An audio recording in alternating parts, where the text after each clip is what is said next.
Yes. This is Earl Smith Jr. You're watching True School Sports. All right. It's personal between me and you, and I'm going to do you some serious harm, you big stiff idiot.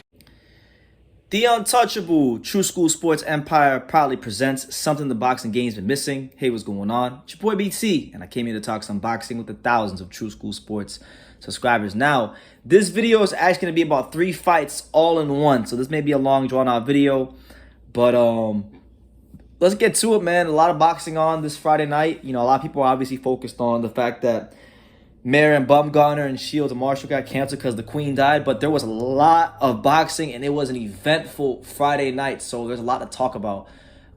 First and foremost, first fight we're going to talk about was on Showbox, and it was between a guy that we haven't seen for a little bit of time in Janelson Figueroa, Boca Chica. You know, the last time we saw Janelson Figueroa was last year when he fought Shinard Bunch on Showbox, and that was a fight that I made a video about, and that was a fight that I thought he lost. And it's crazy because he took on a guy today in Roiman Villa, who was 24-1 coming in.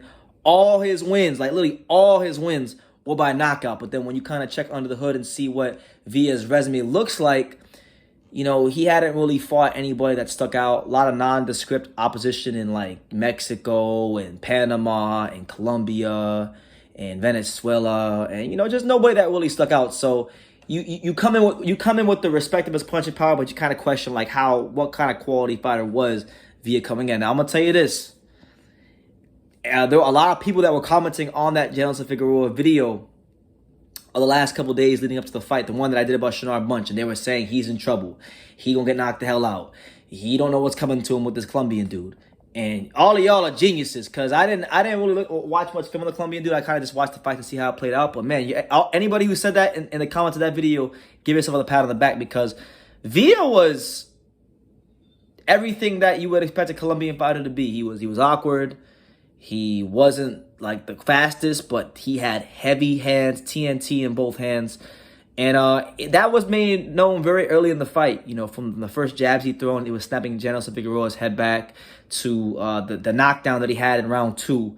It seemed like everything he threw with bad intentions in the first 3 rounds was getting the attention of Janelson Figueroa.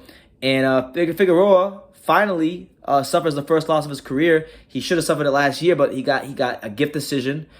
14-month layoff. Apparently, he had 3 fights fall through, so it wasn't all his fault. It's boxing.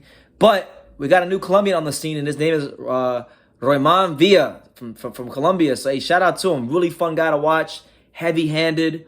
I know that my boy Pistol Pete Dobson wanted to fight Janelson Figueroa at one point in time. Do they want to fight this Colombian dude now? Because he's kind of like, he's dangerous. He's a really dangerous dude. He's the kind of guy that you got to be, especially early on in the fight, you got to be switched on against, because he's not like, he's got a solid jab, a really good overhand right, above average left hook, and all in all, just a dangerous guy. You got to be careful with a guy like that. So I would like to see this guy get more opportunities in the welterweight division. I thoroughly enjoyed the fight.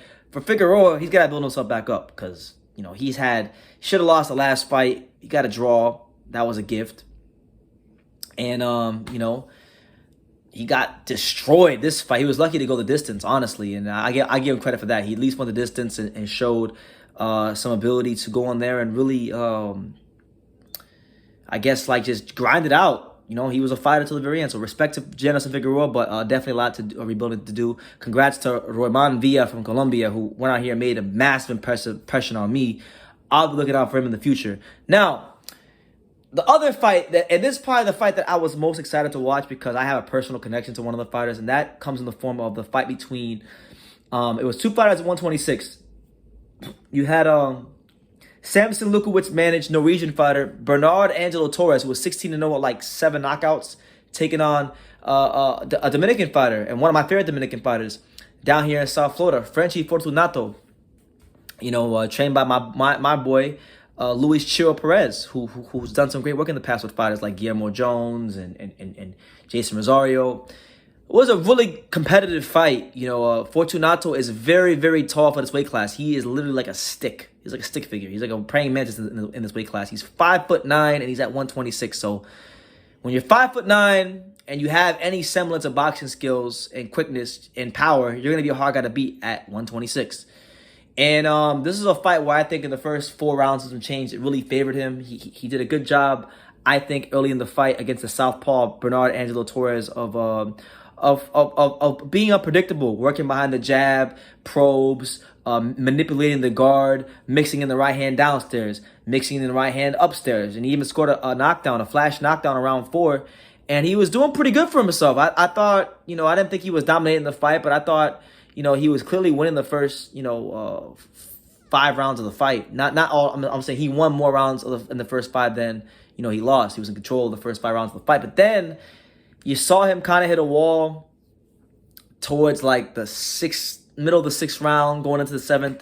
You saw Bernard Torres kind of begin to pick up on the speed of his punches, the patterns of what he likes to do, of probing with that lead left hand and then with the right. Also, Fortunato made a big mistake when he would commit to punches. When he throw straight right hands, he'd fall in with the right hand sometimes. Sometimes Frency Fortunato, when he would land a punch, he'd keep his head right there in the center line. And when Bernard was able to slip, he was able to counter over the top, and he had a lot of success with that. And he kind of like got back into the fight, and I really thought that he dominated the last couple of rounds. And being objective, I actually thought he won the fight by a point, or it could have been a draw. But I thought Bernard Torres actually won the fight.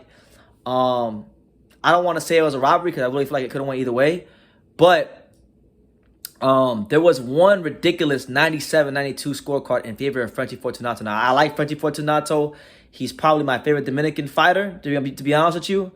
I've literally rode in the back of a car with him, Chiro Perez, Juan Carlos Carrillo, who's a Colombian light heavyweight. I used to ride with them to 5th Street Gym about 2 years ago. So I have every right to be biased for Frency Fortunato, but he did not win this fight no damn 97-92. No way, no how.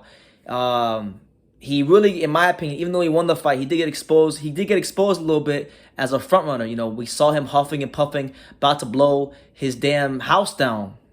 He really left a lot to be desired in the back half of the fight, and I think he's got a lot to clean up if he wants to think about getting onto the world level and challenging for a world title in this weight class, because I liked his boxing in spots. But I didn't like that gas tank. That gas tank left a whole lot to be desired. And to be honest with you, if I'm just keeping it all the way a buck, I'm a little bit disappointed in his performance despite him getting the win. And I'm actually I kind of want to see him run it back at some point. I think Bernard Torres fought more than well enough to get a win and by a point. He really bossed the last half of the fight. And, a good crafty fighter, a guy that has a good gas tank, southpaw, can be an accurate counterpuncher at times.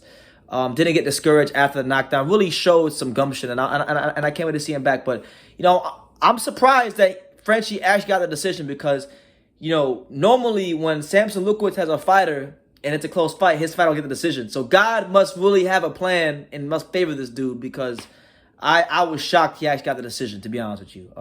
But he got it. Let's see how he develops because there's clearly a lot of chinks in the armor. But he won the fight at the B-side. He was a couple of fights removed from a loss down there in Argentina where he lost by a couple points for the WBA Continental title to where against Alberto Esquiel Melian, where he had dropped him in 2 rounds, once in the 3rd and once in the 5th. And then Fortunato got dropped twice. Wow, I need to watch that fight. I never watched that fight, but I knew he lost. But so he gets the win. He gets to move his career forward. And listen, boxeo dominicano. I'm part Dominican, so hey, I'm Dominican, Cuban, and Puerto Rican. So whenever I can bandwagon whatever country I want. They're on fire right now. Right now, as far as who has the most good fighters per capita, I will say the Dominican Republic might be the #1 country for Latin American boxing right now, with all respect to Mexico and Nicaragua.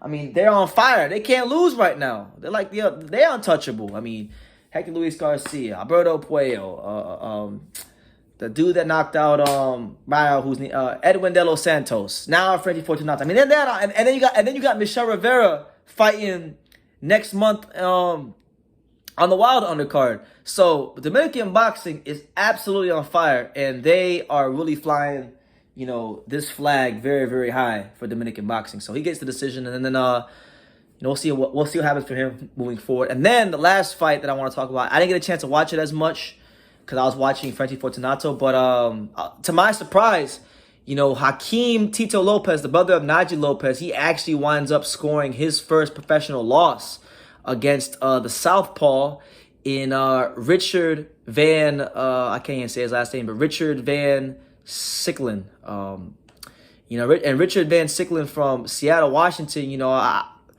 be honest with you, like, hadn't really beat or fought anybody notable, but he takes the O of one of Pro Box's prospects, and now he gets to push his career forward. So Hakim Lopez is the first of the Lopez brothers to take a loss. Obviously, you got Naji Lopez, who I think will be a world champion one day. You got Casey Dixon, K-Chep, who I think is very raw but has some things to work on. But Hakim is the first one to lose. I was telling my dad that I want to see Hakim fight in 10 and 12 rounders. He lost tonight to a southpaw. Sometimes it's difficult for a fighter to beat southpaws. He didn't do what he was supposed to do, so he lost. But we'll see how he rebounds. I think he's a good, consistent fighter. I don't think like Hakim does anything particularly great, but he does almost everything really good or just good. He's a well-rounded fighter. So I really don't think, and I stick to my comments about him, I don't think we'll really see the best of him until he fights 10 and 12 rounders. But I got to watch the fight some more. It looked like the guy from the highlights I saw was counterpunching him very well and was able to dictate the pace of the fight enough to get the decision and win on the judges' scorecard. So, a couple guys as the B side, and Fortunato and Richard VanSiclen actually beat the A side guys in the fight. So a good night of boxing, man. From actually really three of the A side guys lost. So we had three guys, you could say, from Boca Chica, Janelson Figueroa, Boca Chica, Hakim Lopez, and Bernard Torres. They all lost as the A side. So a really great Friday night for boxing. That's my recap. Those are my thoughts.